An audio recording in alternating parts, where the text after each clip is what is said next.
let it bang, bang. Hello बच्चों, आपका हमारे चैनल पर स्वागत है। बच्चों, आशा करता हूं कि आप अच्छे होंगे। बच्चों, इस वीडियो के माध्यम से हम क्लास 10th के बच्चों के लिए गणित के बहुत ही महत्वपूर्ण क्वेश्चन को हल करेंगे, जो हमारे बोर्ड के परीक्षाओं में हमेशा पूछा जाता है। यहाँ पर आप जो क्वेश्चन है वो हमारा मेन प्रतिस्थापन विधि से पूछे जाने वाले क्वेश्चन है। यहाँ पर आप देख सकते हैं दो क्वेश्चन को हमने सेलेक्ट किया है। ये दोनों क्वेश्चन हमारे बोर्ड के परीक्षाओं के लिए बहुत ही महत्वपूर्ण होने वाले, क्योंकि हमारे बोर्ड के परीक्षाओं में हमारा जो भी दो विधि होता है, प्रतिस्थापन विधि या विलोपन विधि, यहाँ से हमेशा क्वेश्चन पुट किया जाता है। तो आइए देखते हैं कि कैसे हम लोग इस प्रकार का क्वेश्चन अगर बोर्ड में आता है तो उसको हल करेंगे। ठीक है, तो आइए सबसे पहले क्वेश्चन नंबर 1 देखिए। सबसे पहले क्वेश्चन क्या कह रहा है उसको ध्यान से देखते हैं, उसके बाद इसको हल करने का आपको मेथड बताएंगे। यहाँ पर देखिए कह रहा है कि निम्न रैखिक समीकरणों को प्रतिस्थापन विधि द्वारा हल कीजिए।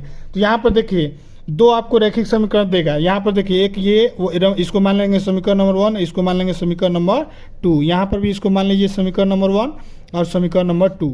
यहाँ पर आपको दो रेखा का समीकरण दिख रहा है और दोनों को आपस में युग्म बनाकर इसको हल करना रहता है। एक्स और वाई का मान क्या रखेंगे कि दोनों समीकरण को क्या हो, संतुष्ट हो। अगर ये दोनों का मान एक आता है तो वो क्या करते हैं, एक दूसरे को प्रतिच्छेद करते हैं।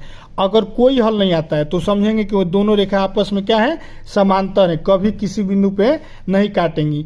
और एक तीसरा होता है कि एक्स और वाई का मान अनेक हल होगा, तब क्या होगा, एक रेखा दूसरे रेखा के एकदम जस्ट ऊपर होते हुए गुजरेगा, यानी हर एक पॉइंट पे एक काटते हुए जाती है। तो आइए सबसे पहले पहला नंबर क्वेश्चन को यहाँ पर नोट करके देखते हैं कि कैसे प्रतिस्थापन विधि का उपयोग करके इसको हल करेंगे। तो यहाँ पर पहला नंबर क्वेश्चन कह रहा है कि x + y = 14 और यहाँ पर दिया है x - y = 14। सबसे पहले यहाँ पर विधि आपको ध्यान देना है कि यहाँ पर कौन विधि कह रहा है, प्रतिस्थापन विधि कह रहा है ना। यहाँ पर सबसे पहले दो विधि होता है, एक होता है बीजगणितीय विधि, एक होता है ग्राफिक विधि। ग्राफिक विधि में हम लोग क्या करते हैं, दो रैखिक समीकरण ऐसे ही दिया रहेगा, दोनों रैखिक समीकरणों को हम लोग ग्राफ बनाते हैं। ग्राफ बनाने के बाद ऐसे x और y खींच लेते हैं, x और y अक्ष खींचते हैं, दो मान लीजिए रेखा का एक ग्राफ बनाएंगे, एक दूसरा रेखा का ग्राफ बनाएंगे। और जहाँ पर काटता है, जो पॉइंट पे काटता है, प्रतिच्छेद करता है, वही हमारा x और y का वैल्यू होता है, वही हमारा x और y का क्या होता है, वैल्यू होता है। ये तो हमारा ग्राफिक वेक्टर हो गया। एक होता है बीजगणितीय विधि, उसमें हमारा 3 होता है, जिसमें एक प्रतिस्थापन विधि है, प्रतिस्थापन विधि से ये हल करना है, इसको आप बताएंगे। एक होता है विलोपन, एक होता है वज्रगुणन विधि।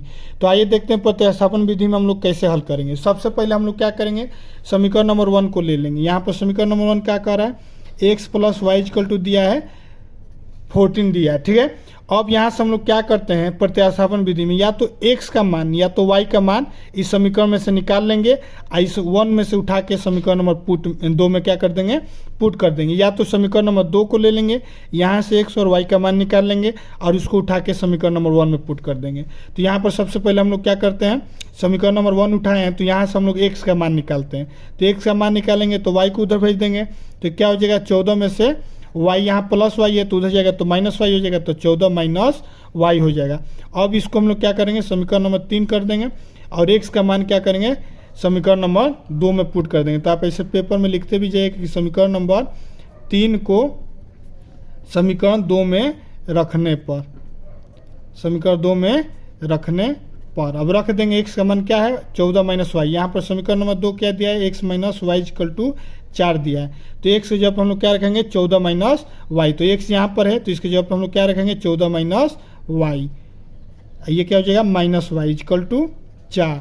अब ये क्या हो जाएगा, 14, 1y और -y दोनों को जोड़ेंगे तो क्या हो जाएगा, -2y = 4 हो जाएगा। अब 2y को देखिए, -2y है तो उधर भेज दीजिए और अब 4 को इधर भेज दीजिए। तो ये क्या हो जाएगा, 14 - 4, अब ये -2y है तो उधर भेज देंगे तो क्या हो जाएगा, +2y हो जाएगा। अब 14 में से 4 जाएगा तो क्या हो जाएगा, 10 और ये 2y हो जाएगा। और y के साथ यहाँ पर गुणा है तो गुणा इधर आता है तो क्या होता है, भाग में कन्वर्ट हो जाता है। तो 10 का किससे भाग हो जाएगा, 2 से हो जाएगा, = क्या हो जाएगा, y हो जाएगा। इसको काट देंगे तो कितना हो जाएगा, 5 और ये क्या हो जाएगा, y। यानी y का मान हमारा कितना आ गया, 5 आ गया। कैसे आ गया, हमने आपको बताया ही।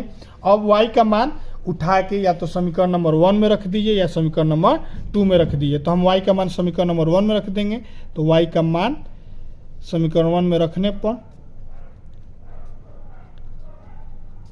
समीकरण 1 में रखिए तो यहाँ पर समीकरण नंबर 1 दिया है x + y = 14, तो y का मान यहाँ पर रखेंगे 5 इक्वल टू क्या हो जाएगा 14, यानी x का मान क्या हो जाएगा +4 को उधर भेज दीजिए तो ये हो जाएगा 14 - 5, यानी 14 में से 4 घटाएंगे तो 5 घटाएंगे तो क्या हो जाएगा 9, यानी x का मान हमारा कितना आ गया 9 और y का मान कितना आ गया 5।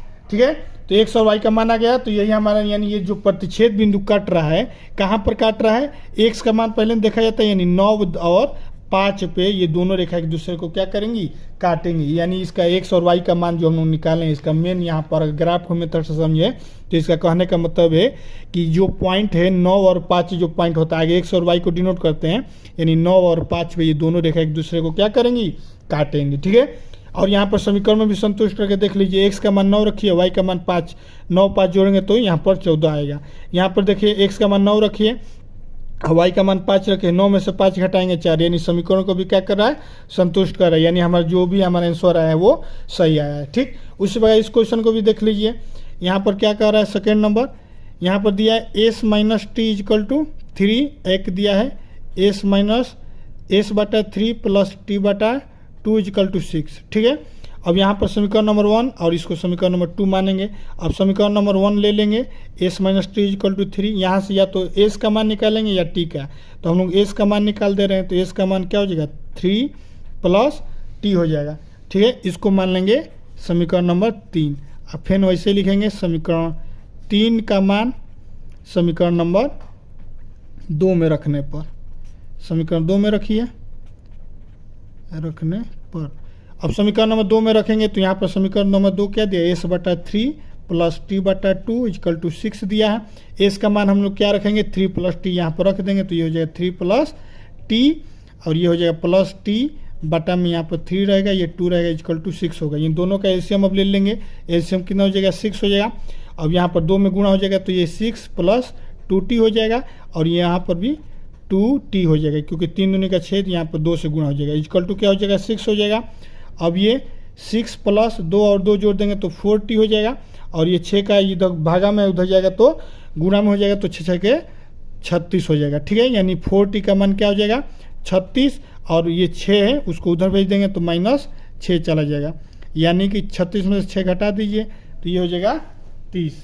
ठीक है, अब यहाँ पर 4t का मान कितना आ गया 30, यानी t का मान क्या हो जाएगा 30/4 आएगा। ठीक है, अब यही t का मान हम लोग क्या करेंगे समीकरण नंबर 1 में रख देंगे, तो ये t का मान समीकरण 1 में रखेंगे तो समीकरण नंबर 1 क्या दिया s - t = 3, तो t का मान क्या है 30/4 इसमें रख दीजिए, तो s - 30/4 = 3, यानी s का मान यहाँ से क्या हो जाएगा 30/4 उधर भेज देंगे तो क्या हो जाएगा प्लस हो जाएगा, तो 3 - 30/4 इसको इधर भेज देंगे तो क्या हो जाएगा 4 12 - 30/4, 30 में से 12 को घटा दीजिए तो ये हो जाएगा 18/4। ये हमारा क्या हो गया s का मान हो गया और ये हमारा क्या हो जाएगा t का मान हो गया। यानी कि हम लोग क्या करेंगे सबसे पहले 2 हमने समीकरण मान लेंगे, किसी एक का मान उठा के दूसरे समीकरण में पुट कर देते हैं, यही हमारा क्या होता है प्रतिस्थापन विधि होता है। ठीक है, तो उम्मीद करता हूँ कि आपको समझ में आ गया कि प्रतिस्थापन विधि से कैसे इस प्रकार के क्वेश्चन को हल करते हैं। ठीक है, तो अब मिलते हैं नेक्स्ट वीडियो में, इसी प्रकार का और भी इंपॉर्टेंट क्वेश्चन है जो भी हमारे क्लास 10th के बच्चों के लिए, वो सभी क्वेश्चनों को हम लोग हल कराएंगे, चाहे मैथ का हो चाहे विज्ञान का हो। ठीक है, तो आप चैनल से जुड़े रहिए, मिलते हैं नेक्स्ट वीडियो में, तब तक के लिए let it bang, bang.